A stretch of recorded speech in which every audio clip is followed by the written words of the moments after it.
That was the year I had the most free time. I spent the entire year playing chess with an old man in the park. We became close, like an unlikely grandfather-granddaughter pair. He complained that his grandson had sworn off love after his first girlfriend dumped him, dashing the old man's hopes for a great-grandchild.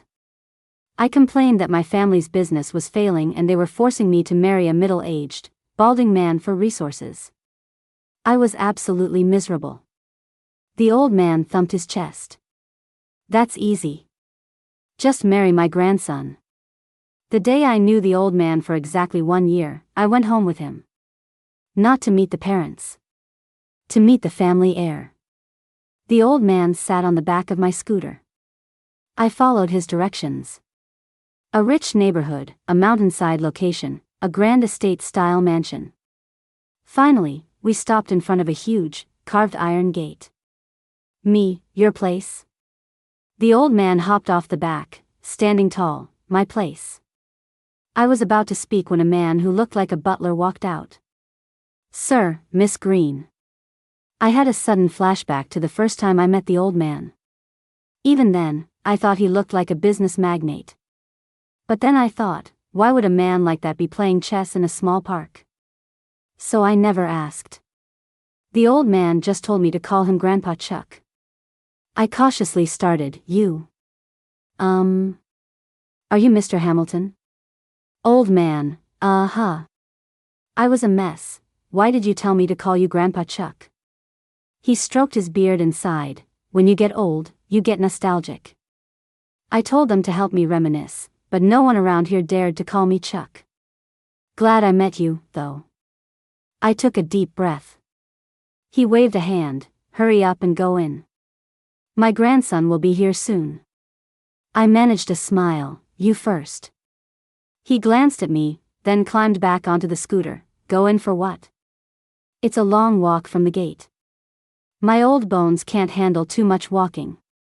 Grandpa Chuck, hurry up and stop saying, you or sir, it gets on my nerves.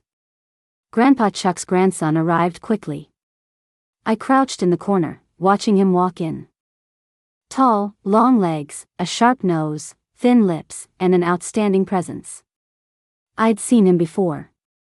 He was an upperclassman from college, 2 years ahead of me. Scott Hamilton had already started working at the family company while he was still in school. He was very busy.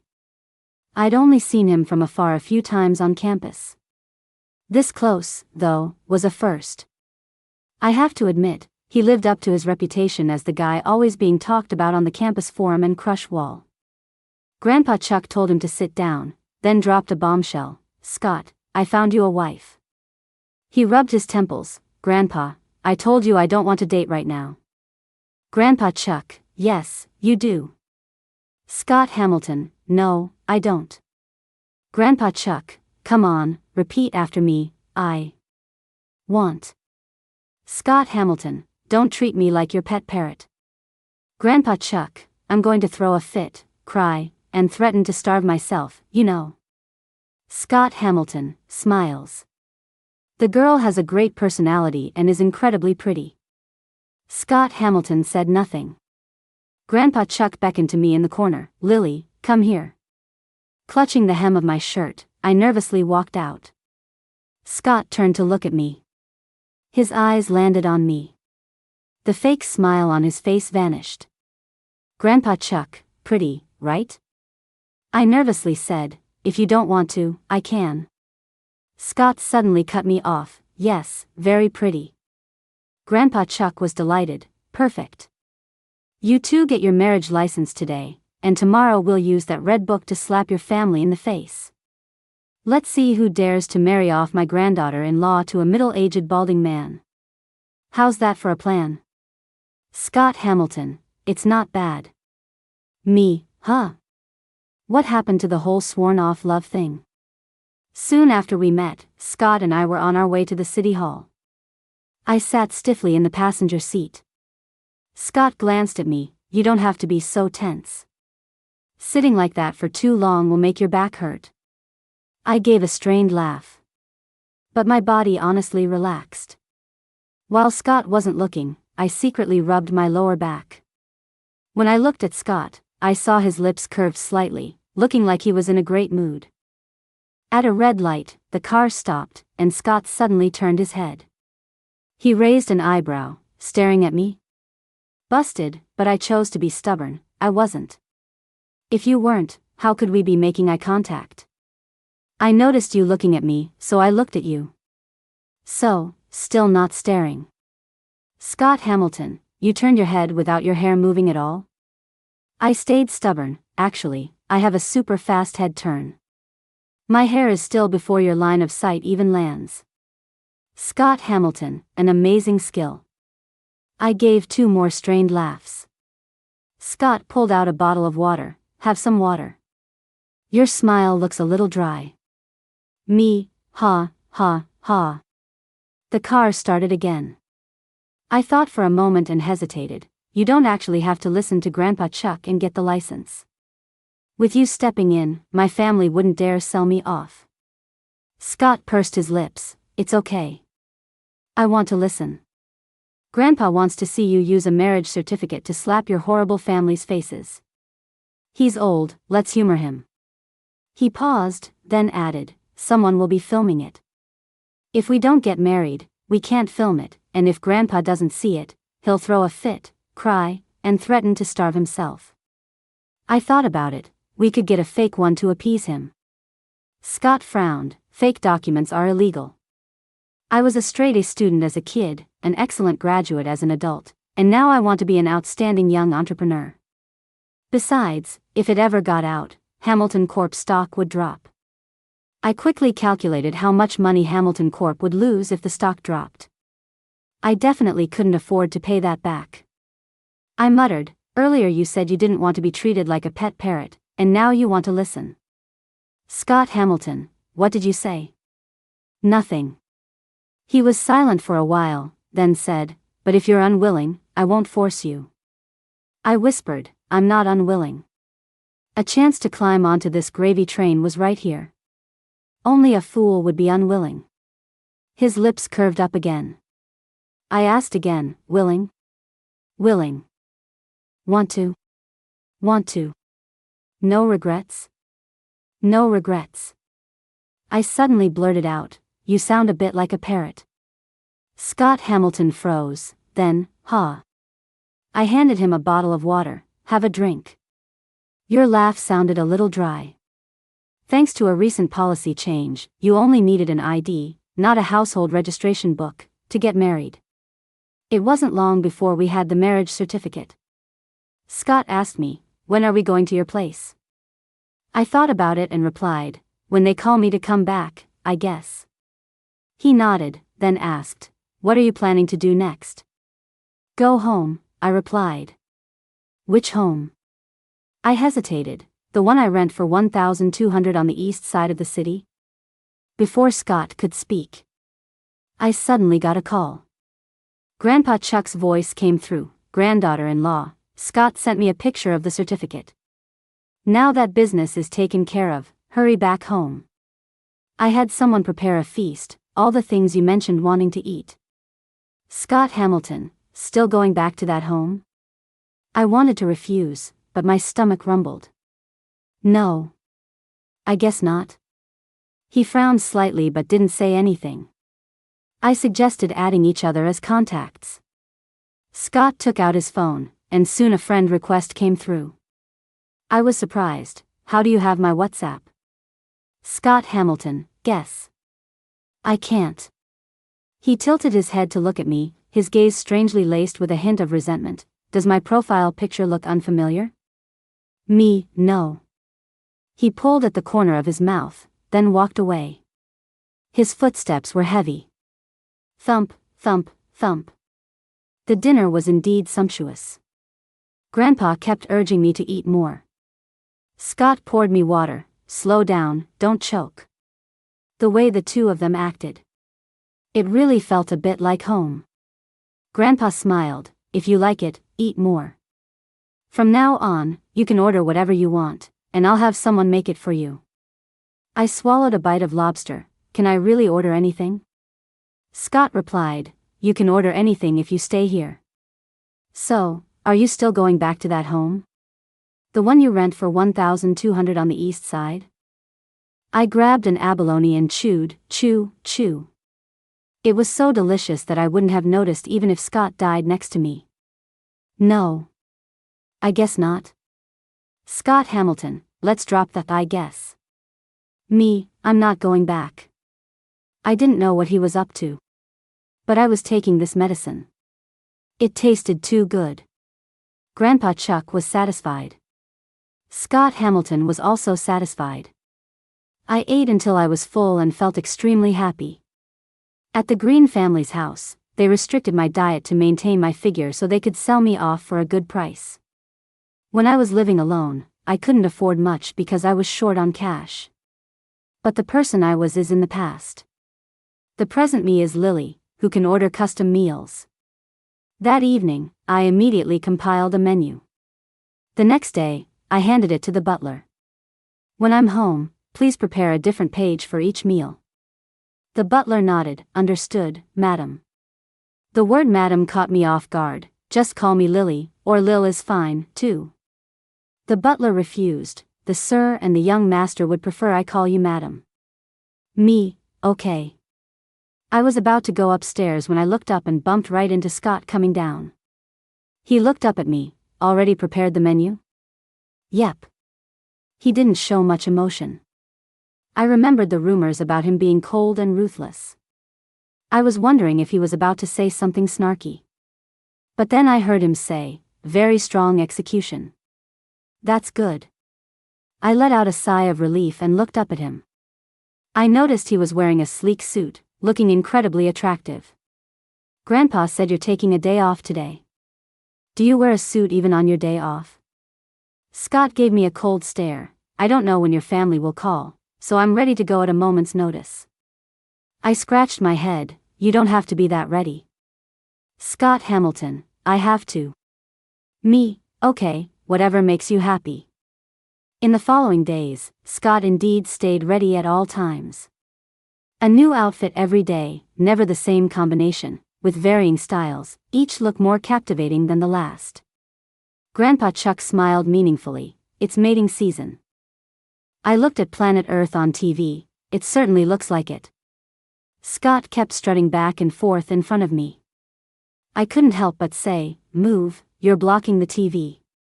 He stopped and sat down next to me. Can I ask you a question?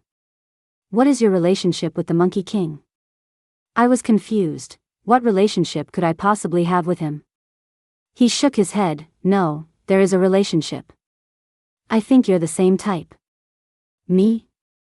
What nonsense is he talking about? Scott's voice was flat, but if you listened closely, you could hear a hint of resentment. He was a stone monkey, you're a stone person. You both popped out of a rock, so how are you not the same type? Seriously, is he crazy? Scott's closet was almost empty, so he arranged for the brand to send clothes over. I was shocked. His closet has so many clothes, how is it almost empty? Grandpa Chuck was calm. He's showing off, he just thinks he doesn't have enough skins. Don't worry about it. Me, oh.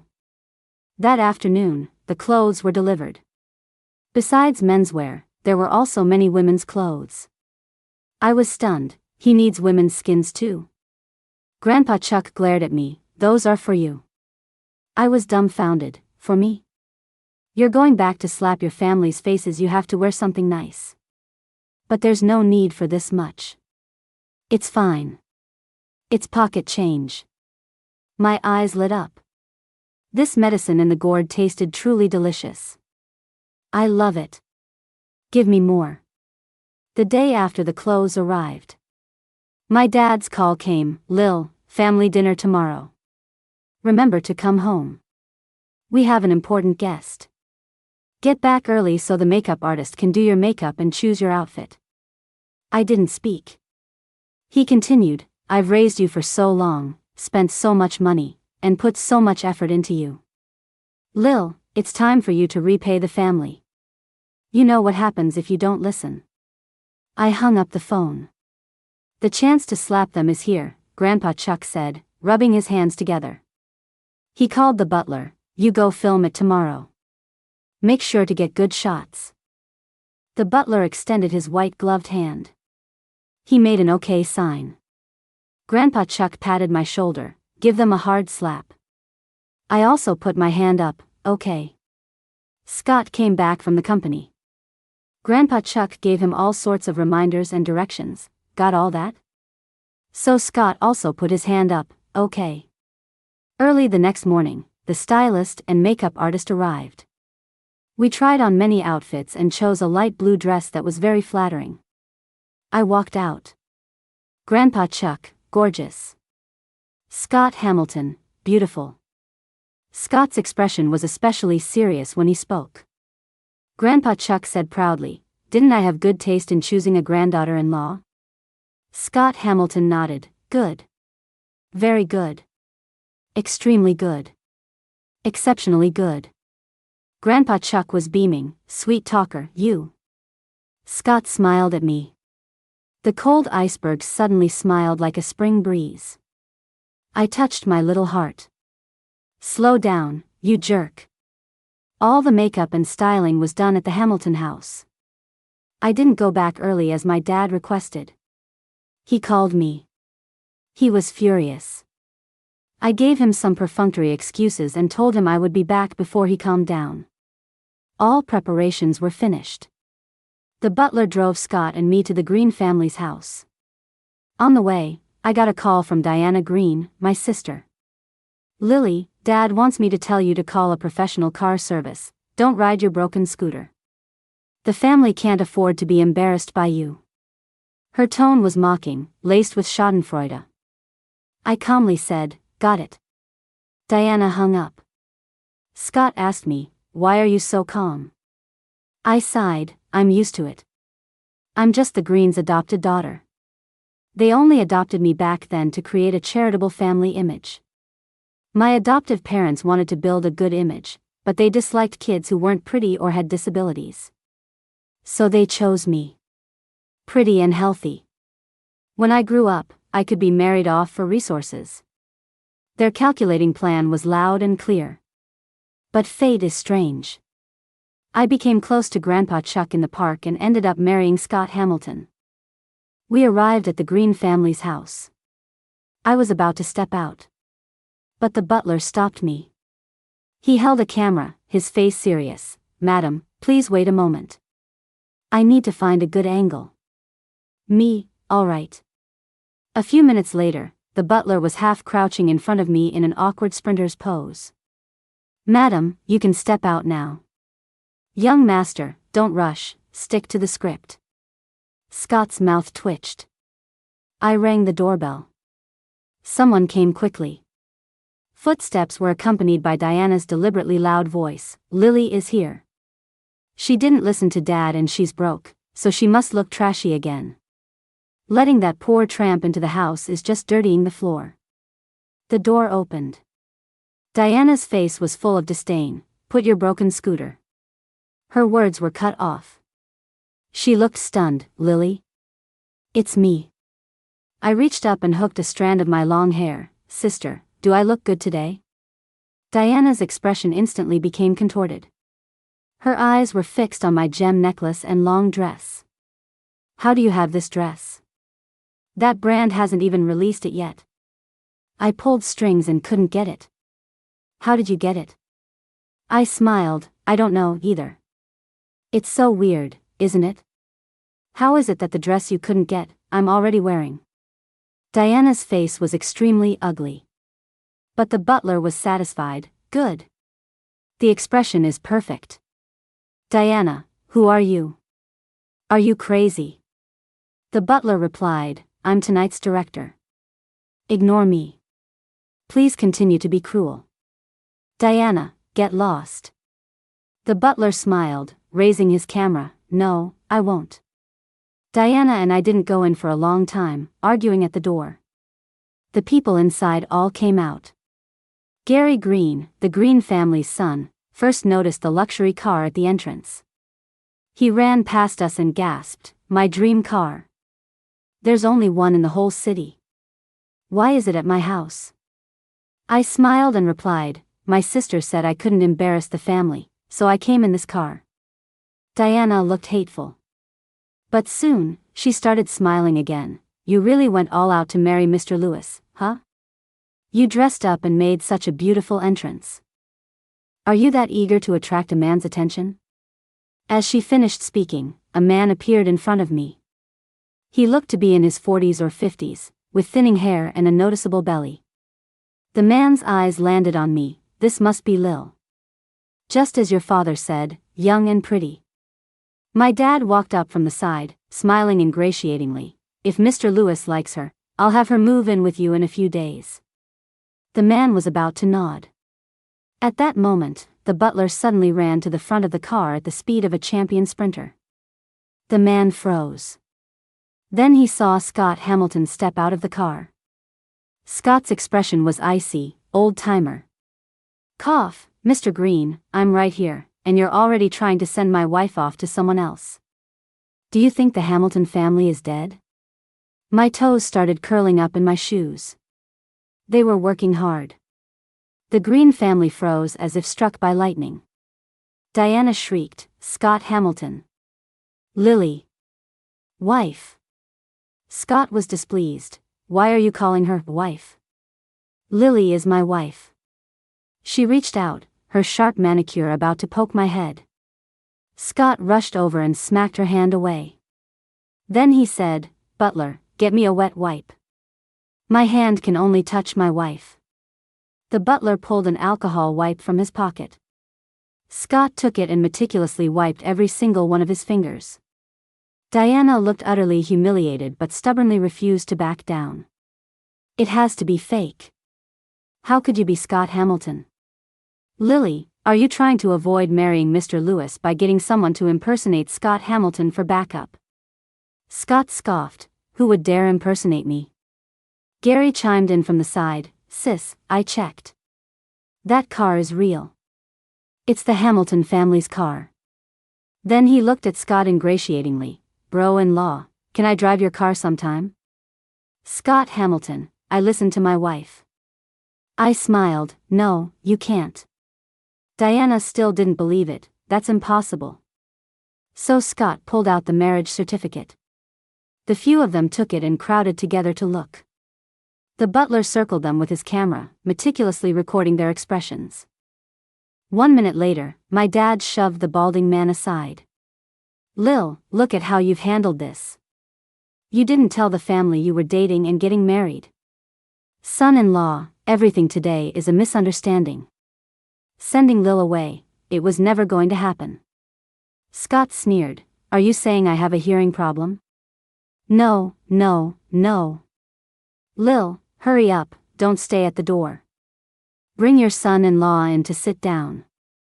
My dad's smile was fawning. Son-in-law, since you two are married and both our families are in business, why don't you come in and discuss a collaboration? Scott didn't move. Wife, should I go in and discuss a collaboration with him?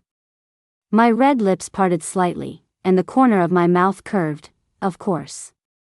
In my dad's expectant gaze, I said the rest of the sentence. We're not going in.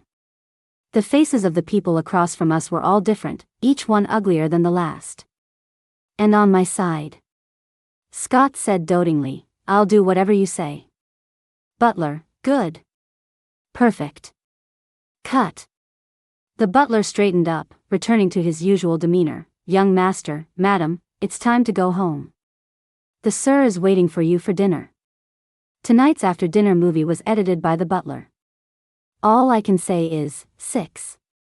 It's only been this long, and the full feature film is already out. He really is $1 million butler. Totally all-purpose. I slowly made my entrance, accompanied by pumping background music. I couldn't help but curl my toes again. Grandpa Chuck, however, watched with total concentration. Great choice of music. That girl has a nasty mouth for someone so young. Lily, well done. Seriously, how dare that ugly guy fantasize about my granddaughter-in-law? I leaned close to Scott and whispered in his ear, is he usually like this? Scott smiled gently, leaning toward me. He wasn't before, but he's been watching too many short online dramas recently, and his brain has gone bad. His warm breath brushed my hair, and I felt a bit awkward, so I moved back to my seat. At the same time, I smoothed my hair to hide my red ears. The film was nearing its end. Grandpa Chuck slapped his thigh. That was satisfying. He came over and said to Scott, "You did great today. Allowance increase. 100,000 a month." Then he pulled out a card and slipped it into my hand. "You get one too. Spend freely. No limit." I quickly tried to decline. "This isn't right. You've already helped me so much." "Scott Hamilton, take it. It's pocket change."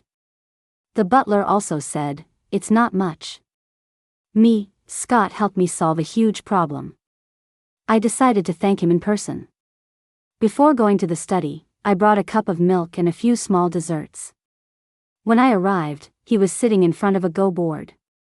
These two, grandfather and grandson, both loved chess. I placed the items on the table. "Thank you for everything this past while. If I hadn't met Grandpa and you, they would have really sold me off." Scott looked up at me. "Don't thank me. It's a small thing. Actually, I should thank you. My parents died young, and I'm busy with work, so Grandpa hasn't had much company. He's been in a much better mood this year, and that's all thanks to you." I scratched my cheek. I didn't do much, just played chess with him in the park. "Speaking of chess, how about a game with me? This current game is a bit stuck. Grandpa said you're great at it. Want to give it a try?" he said. I looked down at the board, the black and white pieces scattered across it. When I looked closer, everything became a blurry mosaic. I said with difficulty, "I don't know how." "Then let's start a new game." I said even more awkwardly, I don't know how to play Go." "Then what do you know how to play?" "5 in a row." He was silent. "You played 5 in a row for a whole year in the park?" I nodded. He opened his mouth. I read his lips. Feeling awkward, I decided to leave. He called out to me, "5 in a row is fine, too." An hour later, Scott gritted his teeth, again. I smiled. "You'll still lose if we play again." We battled it out in the study all night. Finally, Scott looked at me pitifully. "Could you let me win just this once?" His looks were distracting. I silently chanted in my heart, "Lily, stay strong." Scott was still looking pathetic. I shamefully gave in. Seriously, I couldn't be firm at all. Scott said not to thank him. But I still insisted on bringing him milk before bed every day. The butler said Scott didn't like milk. I pretended I didn't hear it. The thought is what counts. Of course, I had my own little plan. The marriage was fake. But the friendship could be real. Being friends with a person like him had way too many advantages. I went up one day. I was about to knock. But Scott opened the door first. He had just showered, and his hair was half dry. But that wasn't important. What was important was that he was topless, showing off his great chest and 8-pack abs. And he was only wearing a pair of gray pants. I didn't know where to look. Grandpa Chuck suddenly appeared behind me. "TSK, TSK, TSK." Scott quickly pulled me inside. I struggled to look away. "It's getting cold. You should wear a shirt." "Scott, it's not cold." He kept walking around topless in front of me. "Came to thank me again?" I nodded. "If you really want to thank me, why don't you try a different way?" he said. "What way?" "Come work at my company. Help me make money." He moved closer. I could smell the fresh lemon scent of his shower gel. "I saw your resume. It's excellent." I was silent for a moment, then declined. "Can we try something else?" "Why?" I answered. I chose to study that major originally to prove my worth to the Greens. The fact is, no matter how well I did in school or at a company, they wouldn't notice. Now they don't dare to sell me off anymore, and I don't want to do that kind of work anymore. Scott asked me, "What do you want to do then?" I shook my head, I still don't know. He looked at me, his expression thoughtful. Time flies, and half a month passed quickly. One day, Scott took me to a place. I stood at the entrance, looking at everything in front of me. A bright, clean shop with vibrant flowers inside. Grandpa said you mentioned to him that you love flowers and wanted to open a flower shop. He pointed to the shop in front of us, his gaze gentle. I snapped out of my daze. You opened it for me? Scott shook his finger. Yes, but not entirely. I invested the money, and I take 5% of the monthly profits. So you're still making money for me. Lily, if you really want to thank me, be my agent. A sudden surge of joy rose in my heart. I couldn't help it and hugged Scott Hamilton. They were all lying when they said you were cold and heartless. You're too good. I'm going to clear your name. He froze. A few seconds later, I froze too. I was about to let go, but he pulled me back. It cost me a lot of my allowance. A few minutes of a hug isn't too much to ask, right? My head rested against the side of his neck. No, it's not. And just like that, I became Scott Hamilton's flower shop agent. The shop location was excellent. High foot traffic, and a college town not far away. Business was great. The downside of a good location is that you're likely to run into people you don't want to see. That day, I ran into one. Diana Green walked in and said haughtily, I want this, and that. I'm in a hurry. Finish them within half an hour. The employee said it couldn't be done. Diana was about to get angry. I walked out. Are you deaf? I said it can't be done. Lily, what are you doing here? She frowned, then seemed to realize something, and her brows smoothed out. I know. Scott Hamilton dumped you, and you're forced to work as a flower shop employee, aren't you? I smiled calmly. No. Scott was worried I'd be bored at home, so he gave me a flower shop. I called Scott. Diana is at the shop. She says you dumped me. No. Our relationship is great. Tell Diana to get lost. Scott was cold at first, then his voice softened. I'll come pick you up later. Me, okay. Diana's face was twisted again. Don't be so smug.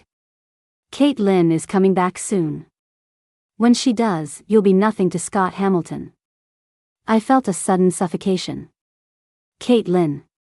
I knew about her. The rumored first love who made Scott swear off love. But my face remained unperturbed. I don't know about the future. I only know that I'm the smug one right now. Diana glared at me, spitting out a phrase. We'll see about that. Diana's revenge came quickly. It was a holiday the next day, so I had everyone leave early today, leaving me alone. Before leaving, I wanted to order a boba tea. Not long after drinking it, I felt a sudden hot flush throughout my body. I immediately realized someone had drugged the tea. Figures moved outside. I mustered my last bit of strength and called Scott Hamilton. He arrived very quickly. Driving full speed. By the time he arrived, I was already close to losing consciousness. Someone was trying to drag me out. Scott's men quickly knocked the people out with a few quick strikes. Then, he took me in his arms. Leave the rest to you. I was brought into the car. I pressed tightly against him. There's a hotel right next door. He stopped. Do you know what you're doing? I know, I said. The light on the ceiling kept swaying. I raised my hand to cover my eyes. Scott took my hand away. He was breathing heavily. Look at me. I gripped the sheets tightly. He coaxed me. It's okay. Top floor suite. The front desk said it's just us. I covered my mouth, and the sound escaped through my fingers. Scott chuckled softly. I felt like a small boat being tossed and turned by the waves. The little boat was about to fall apart. But the waves showed no sign of stopping. I woke up the next day, aching all over. I tried to lift my leg and hissed in pain. Scott woke up. Hurts? I bit my lip. He kissed me. I'll be gentler next time. I glared at him. Scott raised an eyebrow. You don't want a next time? Everything from last night flashed in my mind. I whispered, no.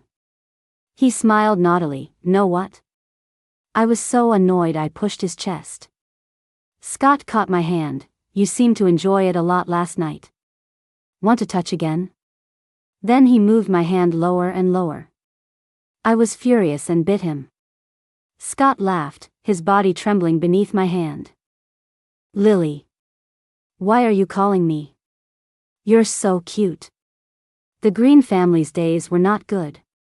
The price of Scott's anger was absolute ruin. The Green family business was already struggling, and with Scott's intervention, they quickly went bankrupt and liquidated. My residency status was also moved out of the Green family. I had no relationship with the Greens anymore. Scott kept asking for rewards. First, he suggested we sleep together. After I agreed, he started seductively tempting me in every way. He hasn't been wearing much lately, and he loves to press my hand onto his chest. Last time you bit the left side. Bite the right side this time so it's symmetrical. Me, you're a pervert. Scott raised an eyebrow. Is that still considered a pervert? I can be even more perverse. When I didn't say anything, he leaned in and kissed me. Lips intertwined. My face was flushed. He said, I want to hear your voice. It sounds really nice. His hand slipped under my shirt, moving upward. I couldn't refuse. Our bodies were simply too compatible in that area. I simply couldn't refuse him. A while later, the Hamilton Group's annual dinner came around. Scott invited me to go. But I didn't want to. The annual dinner is all Hamilton employees. Why should I go? He refused, arguing with good reason. You're my flower shop agent. You're making money for me, too. I gave in. I went to the annual dinner after all. Coincidentally, I ran into a few old college classmates. I sat at their table. Lily, what are you doing here? I thought for a moment and replied, Mr. Hamilton has a small side business, and I'm working for him. My classmates suddenly realized, it must be nice to be rich. You can just set up a business whenever you want. Scott was giving a speech on the stage, shining brightly. I rested my chin on my hand, watching him. No wonder he insisted on having me come. He wanted me to see his highlight moment. Joyce, a classmate, patted my arm. Mr. Hamilton is looking at our table. Is he looking at us? I gave a strained laugh. Another classmate refuted, no way. Look over there. Who's that coming in? I followed her gaze. Joyce became even more excited. It's her.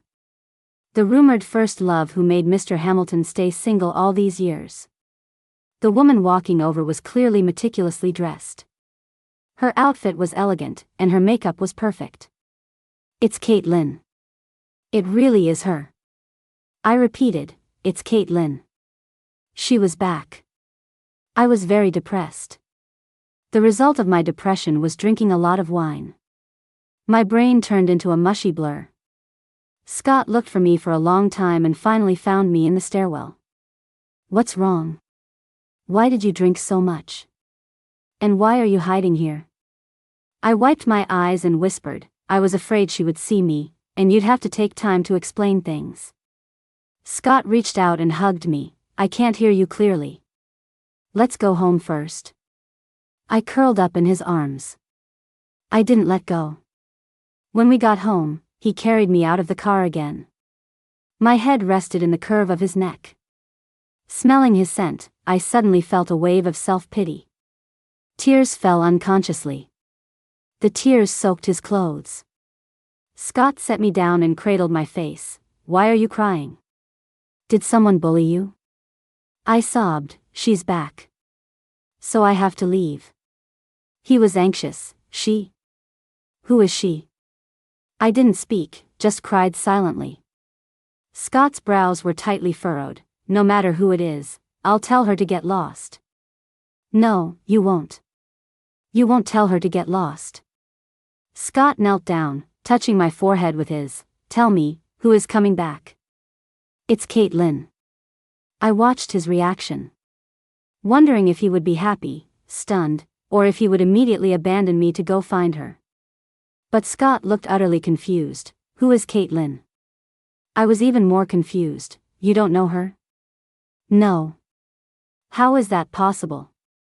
Everyone said Caitlin was your first love, that she dumped you to study abroad, and you swore off love for her, staying single until now. Grandpa even said that. What is wrong with these people, just talking nonsense? He gritted his teeth. Then he frantically explained, listen to me. I really don't know her. Lily, baby, wife, the one I've always liked is you. I blinked my watery eyes. Really? He held up 2 fingers and swore, really? If it's a lie, I swear I'll never be able to get it up again. Then say it a few more times. Say you like me. I like you. I like you. He said it many times. I stopped crying. He just breathed a sigh of relief. I gave the soft flesh on his side a hard pinch. Scott cried out in pain. I finally broke into a smile, wrapping my arms around his neck. That's great. It's not a dying delusion. Scott Hamilton, instead of pinching yourself, you pinch me? Me, got a problem with that? No, ma'am. He carried me back to the room. I sat on the bed and looked at him. I'm still mad. Then what will make you feel better? I thought about it. Take off your clothes. He took off his clothes, piece by piece. I first poked his chest. Then I poked his abs. Scott caught my wandering hand. I haven't showered yet. I raised my chin. Then go shower.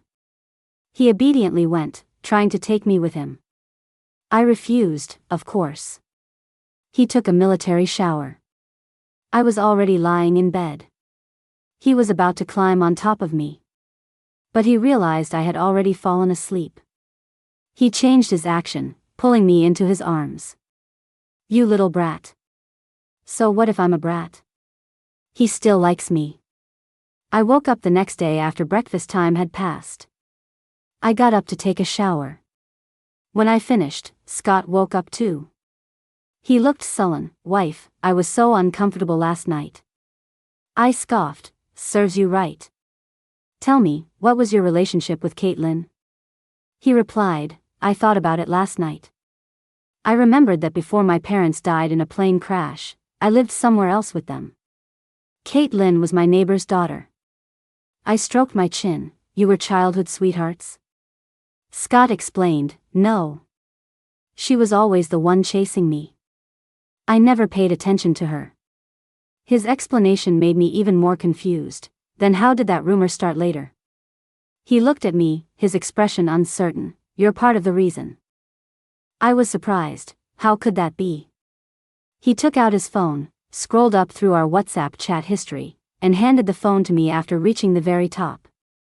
I took a look and saw that our earliest chat logs were from a few years ago. He added an explanation. In college, I tried to date you, but you rejected me and blocked me.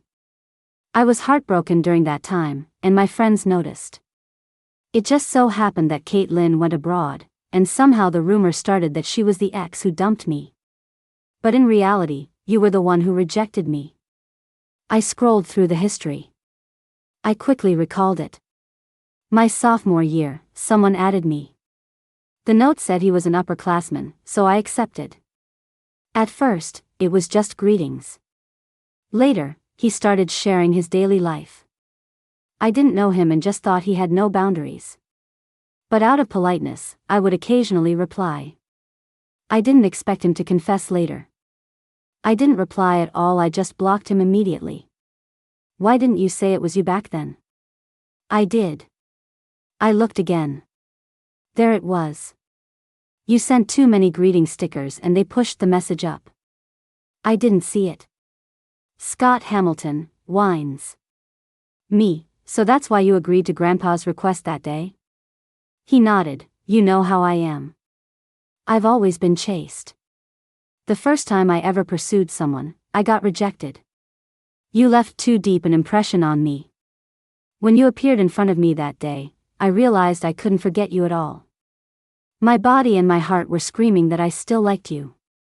I scoffed. If I left such a deep impression, and you liked me so much, I never saw you try again. That's because of my ego. My ego wouldn't allow me to try again, he said. I raised an eyebrow. And why does it allow you now? He smiled ingratiatingly. After a few years, I matured.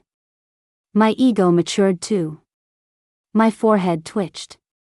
Scott moved closer. Don't twitch your forehead. He took off his shirt, grabbed my fingers, and ran them over his body. Twitch here. Spank me with a little riding crop. Scott Hamilton, do you have to be such a pervert? Only for you. It turns out he really is a pervert. He even licks people like a little puppy. The misunderstanding was cleared. Scott and I's relationship grew even stronger. Grandpa smiled happily every day. The butler was beaming with pride every day. A month later, our wedding was scheduled. A wedding of the century, known throughout the city. Scott was telling everyone he loved me. After the wedding, we went on our honeymoon. By the beach, we walked hand in hand on the sand. Scott, do you know what I used to fantasize about the most? What? He asked me. Sometimes, I fantasized that I could turn into a bird so I could fly out of that house and gain freedom. Sometimes, I fantasized about winning the lottery and getting a huge sum of money, because money solves a lot of problems. I fantasized about many, many things, but I don't fantasize anymore. He looked at me, his gaze very gentle. Why? I turned and wrapped my arms around him, because I already won the biggest lottery of all. He lowered his head and kissed my lips. I love you. I smiled and responded, me too. Extra, Scott's perspective. My advisor recently kept bringing up a girl. Her name was Lily Green, a lower-classman of mine. The advisor always praised her for being smart, hardworking, having good grades, and being very pretty. At first, I didn't pay attention. Later, my roommates started talking about Lily, too. Saying how beautiful she was, and how nice her personality was. I was puzzled. How beautiful could she be? Why talk about her so much? My roommate said, don't believe me? Go take a look. She should be in the library at this time. I thought about it and agreed. On the way, my roommate suggested, if you don't think she's pretty when you see her, I'll buy you dinner. If you do, you buy me dinner. Me, no problem. We didn't find Lily in the library. We searched around. We found her in a quiet corner behind the library. She was feeding a cat. Her profile was tranquil and gentle. Lily squatted down, watching the cat eat. The sunlight shone on her through the gaps in the leaves. She looked like she was glowing. My roommate patted my arm. Pretty? I was about to speak. But I saw Lily secretly look around, then pick up the cat and make a weird noise. My little fluff ball, you're so cute. Let big sister pet you. I couldn't help but laugh out loud. That day, I bought my roommate dinner. After that, I kept seeing her on campus. I saw her hurrying by with books in her arms. I saw her feeding cats in many places around the school. She kept popping up in my mind. I asked a friend. I have a friend who seems to have a crush on a girl. What should he do? My friend smirked. Scott, you're asking a question like that? If he likes her, he should go for it. So I went for it. I added her on WhatsApp. After introducing myself, I sent many greeting stickers. Some with cats, some with dogs. Lily replied, hello. Later, I started sharing a lot. Lily didn't reply often. She'd reply once every 2 or 3 days. Her indifference made me feel frustrated. My friends were dating. They were giving off pink bubbles, and I felt even more depressed. I drank a lot of wine. My mind was cloudy, and I said, she won't talk to me. What should I do? My friend replied, just confess. Scott, with your looks, she can't possibly say no. Alcohol got to my head, and I really did confess. That day, I stared at the chat box all night. No message. 10 hours later, I tentatively sent a message. There was a message. A red exclamation mark. For all those years, I had always been the one being chased. This was the first time I chased someone and failed. My friends encouraged me to try again. But how could I possibly try again? My ego said it wouldn't allow it. But Lily's figure still appeared in my mind from time to time. Later, I graduated. I became busy. Lily's image faded, and I thought I had finally forgotten her. But the truth is, I hadn't. Grandpa said he had a chess friend who was very interesting. After playing chess with his friend for a year, Grandpa brought the person over. He said he wanted to introduce her to me as my wife. How could that be? The chess friend walked out. It was Lily. The moment I saw her, every cell in my body was screaming, "Say yes to Grandpa." I'm a man who follows his gut. In Lily's stunned gaze, I agreed to Grandpa's request. Humph. She came back to me, in the end. Lily suggested we could get a fake certificate to appease Grandpa. No way. I'm not breaking the law. After much effort, she finally agreed to get the license. I'm so smart. Lily must be made of stone. I tried everything, and she wouldn't even look at me. But it's okay. I'll try harder. If she's not looking at me, it must mean I'm not working hard enough. The Greens are terrible people. The thought of her growing up in that house made my heart ache for her. At the Greens' house, I called Lily my wife. It was the first time I called her my wife. But Lily didn't call me her husband. Disappointment. Returning from the Greens' house, Lily suddenly leaned close to me to ask a question. I leaned close to her, too. Her ears turned red. Lily is great at 5 in a row. I like her even more. I gave her a flower shop. She was so happy she hugged me tightly. But soon, she wanted to let go. Not a chance. She has to hug me for at least 5 minutes. Not enough. Make it 10 minutes. Still not enough. A little longer would be nice. Lily was drugged. She said we could go to the hotel. I was calm on the outside, but thrilled on the inside. Her voice was beautiful. I liked it very much. Lily cried and misunderstood me. I was very anxious. But it was a false alarm. I watched her fall asleep in my arms. Lily. She's mine. Hee hee. The wedding is set. She said, I do. I am the happiest man in the world. Lily called me a pervert again. Her expression when she calls me that is so beautiful, and her voice is so nice. She's so cute.